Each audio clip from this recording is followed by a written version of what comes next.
My name's Corey Drayton. I'm a motion picture cinematographer and have been for almost 20 years now, actually a little more than 20 years. I'm in the process of writing a memoir. I just went through terminal cancer. I spent the last 2 years in radiation and chemotherapy, basically just battling for my life. And I wanted to write a memoir about that experience because I found the experience of surviving cancer to be transcendental in a certain sense. It really forces you to stop, assess your life, assess what you've been doing, what your values are, and you go inside and you face your demons. And it was such a harrowing experience for me, spending every day saying, okay, I've got less than a 27% chance of survival. So what can I do with the time I have left? And I started writing about the experience. And so I think for the first book I'm working on is a memoir. I'm publishing some of it online, just as kind of an online blog that I've been doing for about a year and a half now. But I think after that, I might branch out and try some nonfiction. I really enjoy reading philosophy, so I'd kind of like to maybe incorporate some Stoic philosophy into my work. So I think I'll probably delve into nonfiction at some point and go back and forth between fiction and nonfiction. Nice. Who are some of your favorite philosophers? Nietzsche. I think everyone has a kind of their Nietzsche phase, but also I'm a big fan of Schopenhauer, and I have a love-hate relationship with Slavoj Žižek, because even though I don't agree with his ideological positions, I definitely do agree with his pragmatic approach to a lot of the things that are going on now. Right. And I like how voracious and challenging he is to read and listen to. But then I go much farther back and I read my Seneca, I read my Epictetus and Marcus Aurelius. I mean, the Stoics, rediscovering that, especially during my recent cancer experience, is something that really, I think, enabled me to get up every day and go to chemo, go to radiation. Because there were days when I just said to myself, I don't want to do this anymore. What's the point? But then I would pick up Epictetus and I would flip to a random page and there would always be something there that would remind me of the importance of enduring. Over the phone, you mentioned that you were raised Jewish, but aren't necessarily practicing anymore, but still like some of that philosophy. So I'm curious, what interests you most in Jewish thought or Jewish philosophy, and what do you gravitate towards most? Absolutely. Yeah, so Judaism and my relationship to it. I suppose I should start by kind of saying that it's unusual for someone who looks like me to have Jewish heritage. And so it's a part of myself that I wanted to make sure that I reclaimed and incorporated in my own way. So even though I'm not fully practicing, I do observe some of the rituals and some of the high holidays. I will fast for Yom Kippur. I celebrate Hanukkah. And from a philosophical standpoint, I've always been really drawn to Maimonides, for one thing. But I think more recently, and certainly in the context of everything that's going on now, I remember something that there's a rabbi who wrote a number of books about modernizing Judaism, and in particular, his idea of Gonzo Judaism. And it spoke to me on two levels because, of course, the idea of Gonzo coming from Hunter S. Thompson, who's someone I knew very well for 5 years. My approach to Judaism philosophically is very personal and it's very individualistic because I remember Niles Elliott Goldstein, the rabbi I'm talking about, was talking about the concept of the Yetzer Hara and the Yetzer Tov.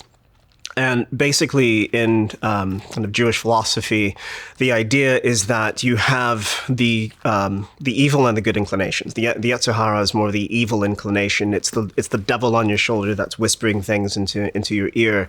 And the Yetzer Tov is the good inclination. That's the angel that's on your shoulder that's also whispering things into your ear. But the interesting thing about the Yetzer Hara is the Yetzer Hara is not telling you necessarily to do evil acts. It's telling you that you can't do certain things. It's undermining your resolve. It's sapping your willpower. So, for instance, an example of that would be, I think even when I first started to consider the possibilities about speaking out about some of my experiences on set and some of the things pursuant to the subject of this film, really, there was a voice inside me that was just saying, yeah, but no one's going to take you seriously. No one really cares. Are you really the person who should be speaking to these issues and talking about these things? That's the Yetzer Hara. That's the part that just says, maybe you should sit down and not be gonzo, not take risks. And then if you agree with it and you accede to its demands, then it says, well, you're so weak, you're ineffectual, you'll never amount to anything because you agreed with that evil inclination. And I think from a philosophical standpoint, that is something that is tremendously powerful for me, because I have had this constant push and pull in my life between the things that I feel are right in a broad sense, but also right from myself, and the part of myself that says, yes, but whatever it is. Yes, but no one will take you seriously. Yes, but there are all of these people who are working against you. And I think that the Yetzer Hara, what I find is that it's something that is more and more embodied by this new woke ideology that I've encountered professionally, because they really do sound like the Yetzer Hara to me. They really do say, oh, well, you can't go out and achieve things because there's this systemic oppression that you're dealing with. You can't, no one will take you seriously as a professional because of the way you look or because of their own racist hang-ups. And that really, it's almost like the Yetzer Hara made flesh to me. And so I think those experiences have kind of really brought me back to my Jewish roots, and diving deeper into the stewardship of the soul. The fact that if I have a soul, it's in my keeping and it's my responsibility to nurture it and take care of it. And I think that's a particularly Jewish perspective on living. Yeah, that's fascinating, that embodiment concept. What is the reverse? What is the positive sort of angel, and how does that come into play here? Sure, the Yetzer Tov is the part of yourself that just says, be rational. You know, yes, okay, you've got the Yetzer Hara devil yammering in your ear, telling you that you're no good, telling you that you'll never amount to anything, sapping your willpower. You can hold space for that, but the Yetzer Tov is the part that says, yeah, but think about everything that you've accomplished. Think about the adversity you've already been through, the things you've done in your life. You have this. You're capable of navigating this situation, and you can do it. So the Yetzer Tov is really the cheerleader for me, just saying, yeah, don't listen to that guy over there and his cynicism. Remain in a place where you trust your will, I think. And that becomes the good inclination, because it ensures that you act from a place of authenticity. That's cool. I like that. You know, you mentioned woke ideology, and that's largely what this series is about. I'm curious, in your view, what does that word mean, woke? What does it mean to be woke? There's a word that I want to use that I'm worried might be a bit too strong, but what comes up for me is rape, really. Because I think from the standpoint of identity, it is not for other people to come in and decide for another human being what their experience is, what their political perspectives should be, how they should be in the world. And when I encounter this woke ideology, I feel like people are grabbing me and they're saying, well, you look black, so therefore you have to think this way, you have to have this experience, you have to talk a certain way, you have to vote a certain way, you're not allowed to be an individual human being. And that is ownership. To me, that's slavery, and it's rape, it's barbarism, it's the stealing of a person's identity. And I think it's one of the most dangerous things and most pernicious things I've ever encountered.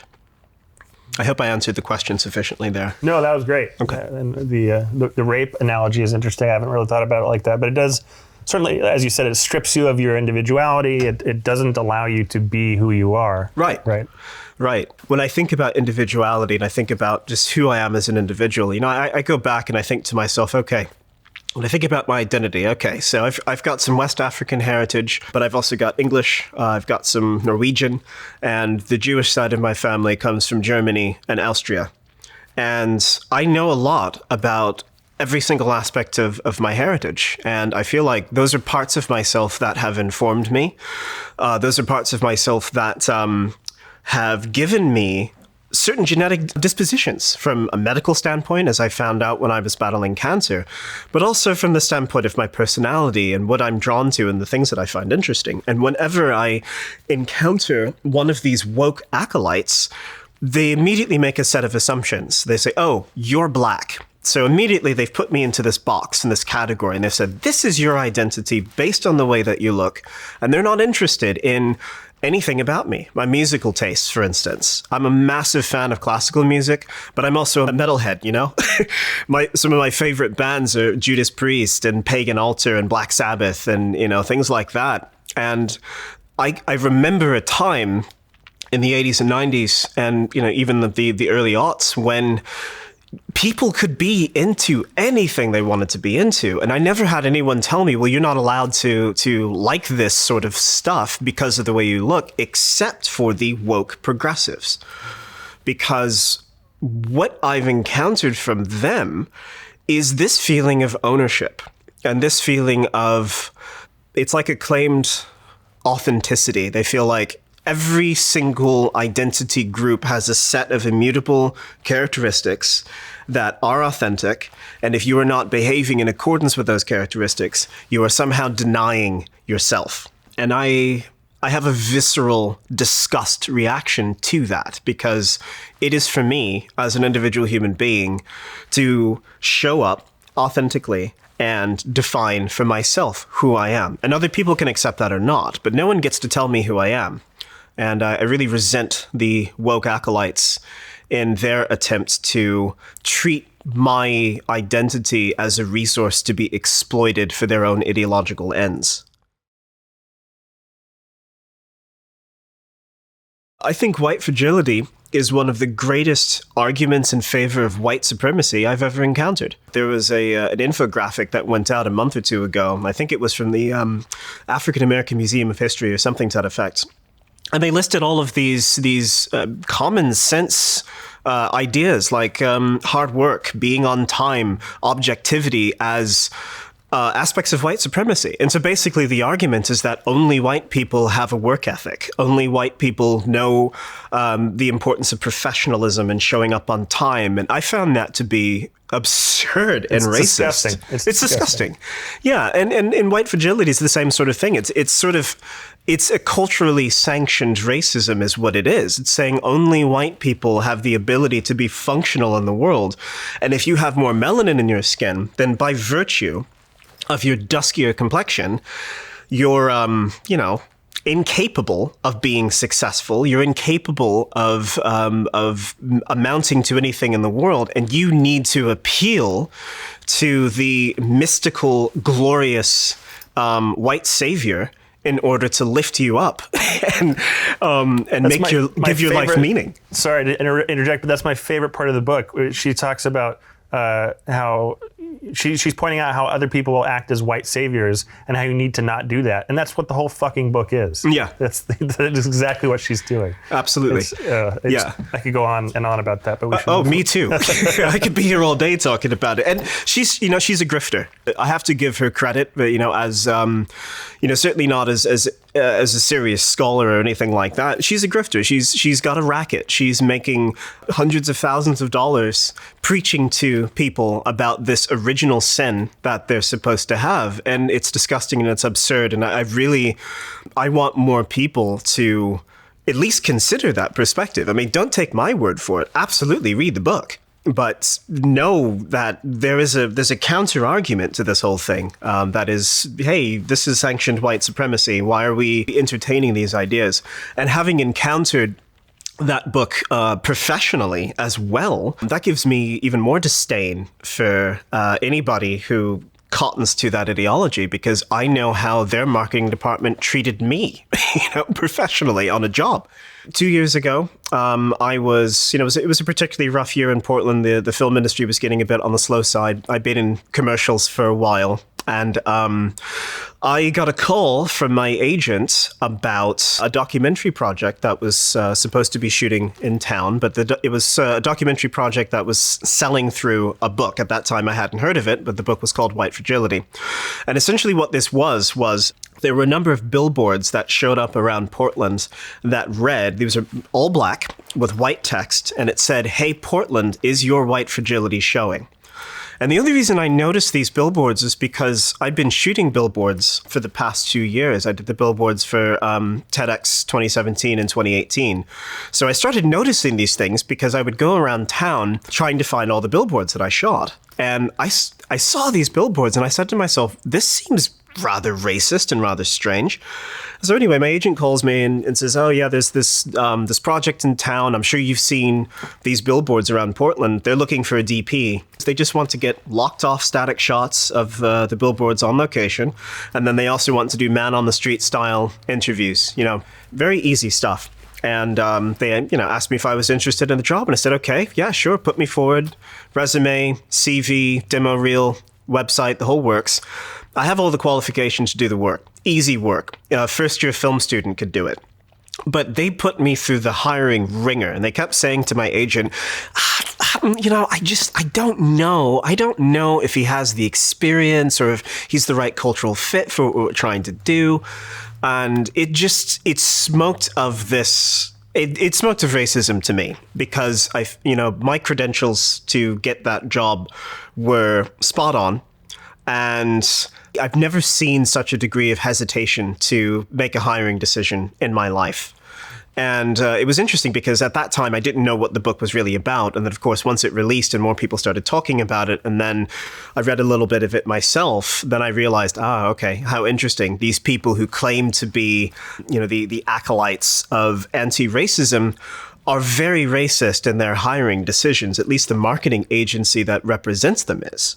And, I smelled a rat almost instantly.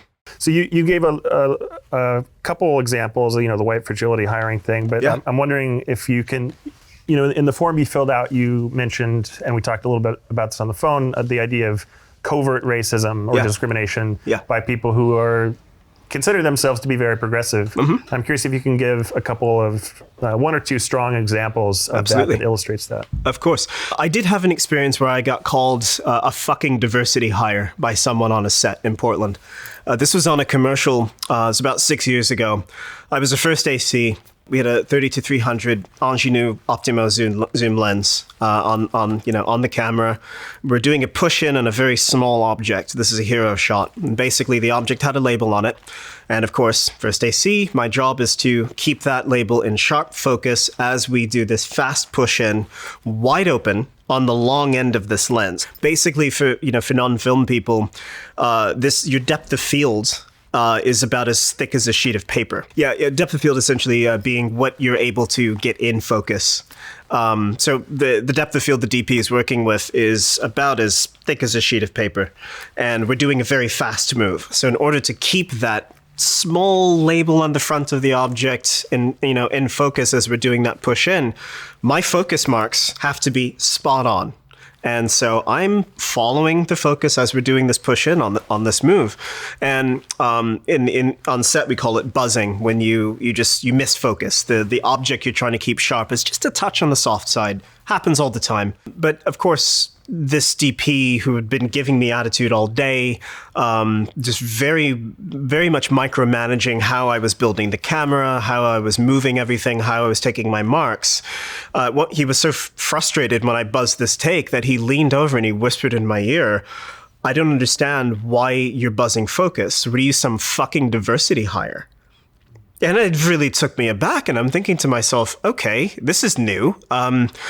This is progressive Portland. Everyone here, they're always talking about how virtuous they are and how left wing and all of that. How can someone say this to me on a set? Like who would take that kind of professional risk? How does he not know that I'm not going to ruin his career by slagging him off and saying, oh, so-and-so said something racist to me on set? I was so shocked and taken aback by it that I didn't reply. I pretended I didn't hear him. And I just said, I would like one more take. And so I took my marks, we reset, we went back to one, we did another take, nailed the focus. No problem. And I never worked with him again. I never really saw him again. And I didn't tell anyone that this had happened because I felt like I didn't want to be that bloke who had a racial complaint. It felt weak to me. I kind of buried it inside and I moved on. Another example that I can give you, I think we talked about this before. There have been a few occasions. Now, I'm non-ideological. I consider myself independent, libertarian, not on the left, not on the right. I kind of pick and choose from both sides. That being said, I have worked on a lot of political spots, and some of them have been for the Democratic Party. And while I think that the Democratic Party represents one of the worst things to happen to Black Americans in history, I check that at the door when I'm on set. I show up, I do my job professionally. We were in Seattle, and I was ACing on a large political spot for a candidate. And at one point, one of the producers came over to the camera cart where I was, had all my cases spread out before me, and I was in AC mode. And this producer comes up to me, and he's looking at me, and he's chewing on an apple. And then he leans into me. And keep in mind, this producer, this is someone who's pretty high up in the Democrat Party establishment. And he leans in, and he says to me, "Just so you know, there'll be no monkey business on my set. I'm watching you." And I found that to be profoundly disturbing and off-putting. And I'm always expecting someone to say something racist to me because it's unusual to them to see someone who looks like me being competent. And these happen to be the very same people who sing Black Lives Matter's praises and talk about how virtuous they are and how progressive they are. It's an absolute joke. I want to be considered on the basis of my merit as a professional, my professionalism, the way that I show up on set. I don't care about a person's color. I don't care about what's between their legs. I don't care who they sleep with. I care about who they are professionally as an individual, and I want to be considered on that basis too. And what's happened as the woke have taken over the industry, I find, is that I can't go into a job and expect to be regarded on the same degree of professionalism or equality as Joe Smith, simply on the basis of the fact that, well, I've got this added racial category that I have to maneuver and navigate around as well as my professional skill set or my reel or what's on my resume or who I am on set. When I first started off in camera department, I was a lowly camera utility, and I was looking up to, I'm going to be a second AC. That's going to be my thing for now, and then then first, then operator, then DP, the whole thing. Nobody ever treated me with disdain or disrespect because of the way that I look. The assumption was I have the training, and I show up, and I have a good attitude, and I hustle, and I do the job. I went to film school. I went to the University of Colorado, did a BA and a BFA in film there. I went to the European Graduate School, did a MFA there. I've got the training. And none of that, I never found myself in a situation where I felt that I was being racially discriminated against before the woke ideology took over in the industry. Now it seems that I only get a phone call from an agency if they have to meet a diversity quota, or if the project is specifically related to the urban market. Then my phone rings, and I have these producers and these directors and these agency people saying to me, people I haven't spoken to in years in some cases, saying to me, "Oh, we really enjoy working with you. We appreciate your professionalism." Like, really? You haven't called me in 5 years. So are you calling me because you actually want to use me as a DP? Are you calling me because you want to look good for the woke ideologues who are assessing your diversity practices? It's insulting and it's pernicious.